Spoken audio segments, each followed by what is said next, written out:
Kürdistan bayrağına yapılmış olan bu hakareti kabul etmek mümkün değil.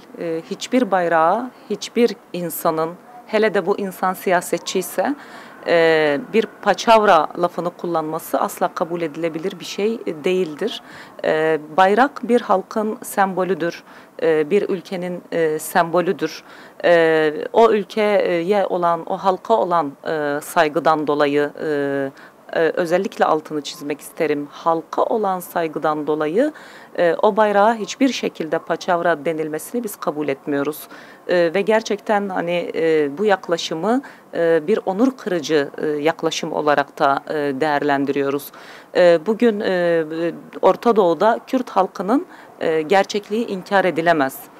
Dört parça Kürdistan'da, Türkiye'de, Irak'ta, Suriye'de, İran'da Kürt halkı vardır ve Kürt halkının kendi temsiliyetlerinin kendi sembollerine itiraz etmek, karşı çıkmak, Kürdistan'ın bayrağına karşı çıkmak bir halkın hem Kürdistan'daki hem dört parça Kürdistan'daki halkların yaşayışına, Kürt halkının yaşayışına bir itiraz anlamı taşımaktadır. Kaldı ki bugün Türkiye'deki gerçekten bu koyu milliyetçi yaklaşımın bedelini biz Türkiye halkları olarak çok ciddi bir biçimde ödemekteyiz. Dolayısıyla bizim bu kadar milliyetçi, ırkçı, kendinden olmayanı bu kadar ötekileştiren, dışlayan yaklaşımı hiçbir zaman kabul etmedik. HDP olarak bugün de asla kabul etmiyoruz. Evet. Şimdi hükümet davetlisi olarak gelmişti. Türkiye hükümet davetlisi olarak ve hükümetten herhangi bir açıklama yapılmadı bu hususla ilgili. Hükümetin tavrını nasıl değerlendiriyorsunuz?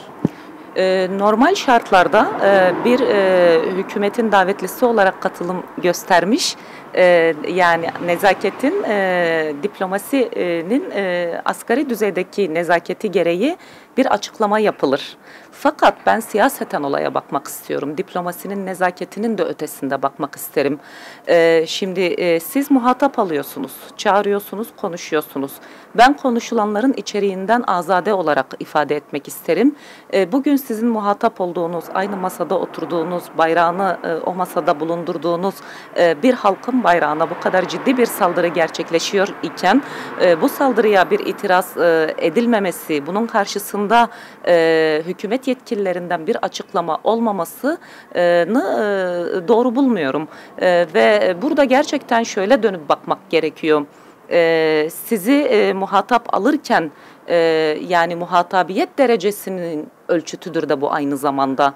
O sebeple yani ben hükümetin bu konuyla ilgili mutlaka bir açıklama yapması gerektiğini ve aynı şekilde elbette neden acaba bu böyle olmadı, bu açıklama neden yapılmadığının da ben Kürdistan yönetimi ve halkları tarafından da değerlendirilmesi gereken önemli bir konu olduğu kanısındayım.